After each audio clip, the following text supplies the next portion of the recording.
Hello दोस्तों, I am back. Doomsday के लिए तुम लोग बहुत एक्साइटेड हो, मैं जानता हूँ, लेकिन एक चीज मुझे बहुत ज्यादा खटक रही है, बहुत ज्यादा परेशान कर रही है कि अगर डूम्सडे का प्लॉट इंकर्जन्स के अराउंड घूमने वाला है तो इनकर्जन शुरू कहाँ से हुए। इस पूरे एमसीयू के अंदर हमको इनकर्जन का कुछ पता चला ही नहीं है। तो इनकर्जन आए कहाँ से, हुआ क्यों, शुरू कहाँ से हो रहा है और क्यों इसमें स्टीव रॉजर्स का बहुत बड़ा हाथ है। आज हम इस पूरी वीडियो में डिस्कस करेंगे एक से एक पॉइंट के बारे में कि इनकर्जन शुरू क्यों हो रहा है, उसकी पॉसिबिलिटीज कितनी सारी है और क्या होगा अगर ये चीज सच निकली तो शुरू करते हैं बिना किसी देरी के।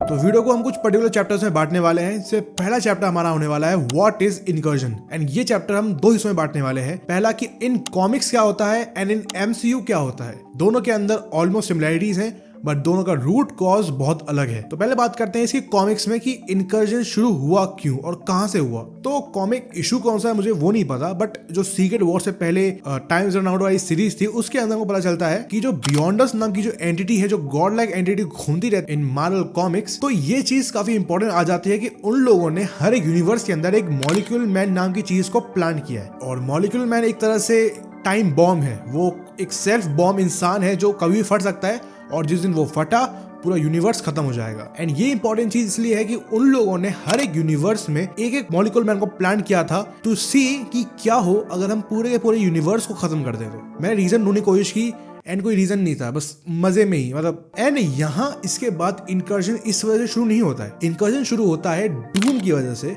कि डूम क्या करता है, उससे जब पता चलता है कि हर एक यूनिवर्स खत्म होने वाला है एक टाइम के बाद, तो वो क्या करता है, वो हर एक यूनिवर्स में जाता है एंड वहां के मॉलिक्यूल मैन को जाके मार देता है। एंड जैसे ही वो ये सब करता है हर एक यूनिवर्स अपने आप धीरे धीरे खत्म होने लगता है। जिस यूनिवर्स का मॉलिक्यूल मैन खत्म हो जाता है वो अपने आप प्रीमेच्योरली खत्म हो जाता है। एंड ये काफी इंटरेस्टिंग कंसेप्ट था बिकॉज इसके बाद शुरू हुआ इनकर्जन्स। अब इनकर्जन्स एक्चुअली क्या होता है, तो ये वीडियो तुम्हारे सामने आ रही होगी, इसे क्लिक करके देख सकते हो। ये बहुत पुरानी है, it is a very valuable video अगर तुमको इनकर्जन समझना है कि इन कॉमिक्स इनकर्जन का मतलब क्या होता है। कॉमिक्स में इनकर्जन का एक अच्छा रीजन दिया गया था एंड डूम का काफी बड़ा हाथ था इनकर्जन होने में एंड रोकने में, दोनों में। एंड उस पर हम अलग वीडियो में बात करेंगे इन सीक्रेट वॉर्स, बट अभी के लिए हम आगे बढ़ते हैं एंड बात करते हैं इन एमसीयू इनकर्जन का मतलब क्या है। तो अभी तक जितना भी कुछ हुआ है, सिर्फ मल्टीवर्स ऑफ मैडनेस एक ऐसी मूवी है जहां पर इनकर्जन नाम की चीज के बारे में बात किया गया है एंड मल्टीवर्सल कोलैप्स के बारे में बात किया गया है। जब इल्यूमिनाटी के पास जाता है डॉक्टर स्ट्रेंज एंड वहां पर रीड रिचर्ड्स उसको एक चीज बताता है कि अगर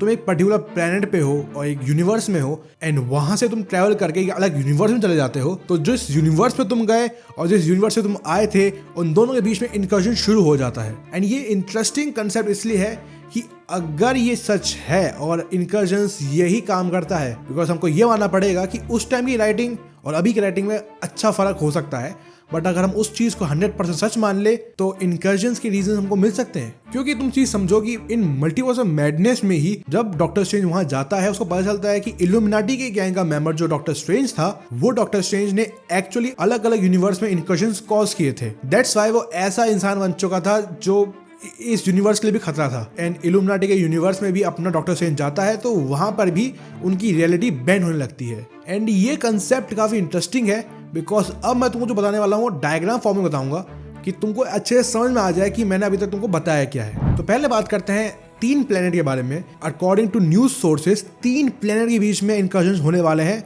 जो कॉमिक्स में ऐसा नहीं होता। कॉमिक्स में सिर्फ 2 प्लेनेट के बीच में होता है, बट यहाँ 3 के बीच में होने वाला है, जिसमें से वो 3 प्लेनेट है एक्समैन का यूनिवर्स, फैंटास्टिक फोर का यूनिवर्स एंड अपना अर्थ 616 main universe. And in 3 universe का सबसे इंपॉर्टेंट चीज यह आ जाती है कि इन तीनों में ही क्यों और इन तीनों में एक साथ ही क्यों। So let's discuss it. पहले हम लेते हैं अपना प्लेनेट अर्थ 616 एंड हम लेते हैं दूसरा प्लेनेट जो एक्समैन का यूनिवर्स है अर्थ 0008 एंड तीसरा प्लेनेट लेते हैं हम अर्थ 828 जो कि है फैंटास्टिक फोर का यूनिवर्स। अब इन तीनों के बीच में अगर इनकर्जन होने वाला है तो इनमें से कौन कहाँ गया और कौन कहाँ से आया वो डिस्कस करते हैं, जो बहुत इंपॉर्टेंट होने वाला है। अब तुम चीज समझो, अर्थ 616 में से कोई कहीं नहीं गया है सिवाय मोनिका रैम्बो का जाना अर्थ 0008 एक्समैन यूनिवर्स में।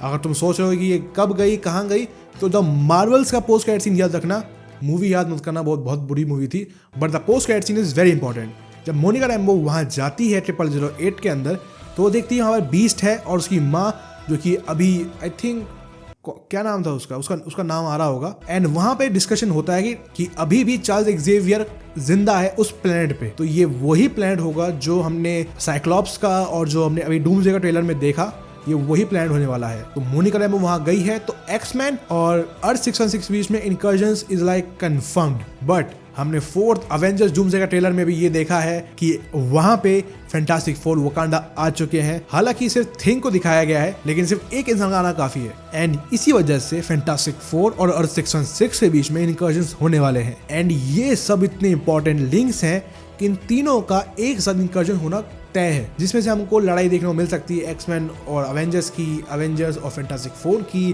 फैंटास्टिक फोर और एक्समैन की। Yes, we are going to witness some epic shit. लेकिन अभी भी एक कड़ी ऐसी बाकी है जिसको हमने भी तोड़ा नहीं है, इसको जोड़ा नहीं है। एंड वो कड़ी इतनी इंपॉर्टेंट है, अगर वो तुमको चीज समझ में आ गई शायद इनकर्जन्स और कॉम्प्लिकेट हो सकते हैं। And that is Steve Rogers. अब चैप्टर 2 पे शुरू करते हैं, जो कि है स्टीव का कांड।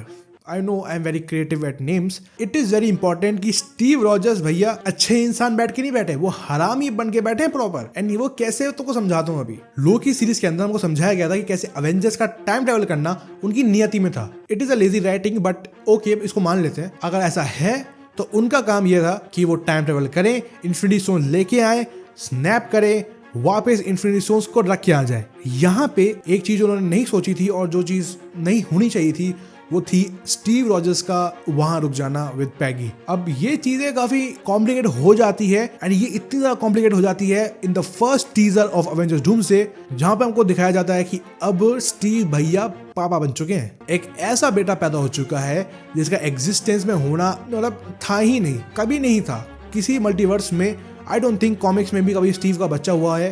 अगर हुआ है तो तुम कमेंट बताओ। बट तुम एक चीज समझो, मैं तुमको जो समझाना चाहता हूँ वो ये है कि उस यूनिवर्स में अभी उस टाइम पे एक स्टीव रॉजर्स पहले से ही एग्जिस्ट करता है जो आइसबर्ग में कैद है। लेकिन ये स्टीव भैया जो अपने प्लेनेट से गए हैं वो उसकी जगह पे हैं। एक ही यूनिवर्स में दो स्टीव रॉजर्स एग्जिस्ट कर रहे हैं, एक बर्फ में है, एक पैगी के साथ है। एंड ये इंसान जो यहाँ होना ही चाहिए वो एक बच्चा पैदा कर चुका है। एंड अब मैं तुमको जो समझाने वाला हूँ इतना इंपॉर्टेंट, इतना क्रेजी है कि तुम्हारे होश उड़ने वाले हैं। अब तुम एक चीज समझो, ये एक लाइन है, ये लाइन एक सीक्रेट टाइमलाइन है। एंड ये टाइमलाइन के अगर मैं इसके अलग अलग हिस्से कर दूं वो होंगे इसके अलग अलग यूनिवर्सेस। लाइक ये एक यूनिवर्स है, इसके नीचे अलग यूनिवर्स, इसके ऊपर अलग यूनिवर्स, ये सब अलग यूनिवर्स में पार्ट आते हैं। लेकिन हमारे स्टीव भैया इनमें अलग अलग जंप नहीं कर रहे थे। हमारे स्टीव भैया इसी टाइम में पीछे जा रहे थे एंड वो अलग अलग जंप कर रहे थे। आई होप तुम समझ रहे हो कि मैं बोलना क्या चाहता हूँ कि अगर मोनिका रैम्बो ने यहाँ से यहाँ ट्रैवल किया है और फैंटास्टिक फोर ने यहाँ से यहाँ ट्रैवल किया है तो स्टीव ने किसी अलग यूनिवर्स में ट्रैवल नहीं किया है। स्टीव ने इसी यूनिवर्स के अलग अलग टाइम में ट्रैवल किया है जिसमें से एक टाइम पे वो बैठ चुका है। एंड इसी वजह से इसी टाइमलाइन का एक ब्रांच टाइमलाइन निकल चुका है जो कि इतना खतरनाक है। इसके बारे में हमको इंशर ने बताया था, जो ब्लैक और डार्क यूनिवर्स निकल जाता है ये वही यूनिवर्स है जो स्टीव रॉजर्स ने क्रिएट किया है। सोचने वाली बात है कि शायद इनकर्जन शुरू यहीं से हुए हैं, सब एक दूसरे पे इल्जाम डाल रहे होंगे तो यहाँ आ गया तुम्हारी वजह से हुआ है। शायद रूट कॉज जो होगा वो स्टीव भैया है जो अलग मजे ले रहे हैं। तो आई होप तुमको समझ में आया हो कि इनकर्जन्स के कॉजेस क्या है, इनकर्जन क्यों हो रहा है। अगर नहीं आया तो समझ लो मेरे को भी नहीं आया। एक चीज तुम समझो कि डूम्सडे में एक एपिक चीज देखने को मिलने वाली है और शायद इसके आंसर्स मल्टीपल हो सकते हैं। हमको वेट करना पड़ेगा 8 तारीख फरवरी का जो सुपर बोल का दिन है एंड वहां पे हमको डूम्सडे का ट्रेलर देखने को मिल सकता है। इस चैनल पे रिएक्शन मिल जाएगा, ब्रेकडाउन सब मिलेगा, तो सब्सक्राइब कर लो। बहुत एपिक शिट मिलने वाली तुम लोगों को। लाइक कर दो वीडियो को, हाइप कर दो वीडियो को एंड मैं तुमको मिलता हूँ अलग वीडियो में। Bye bye.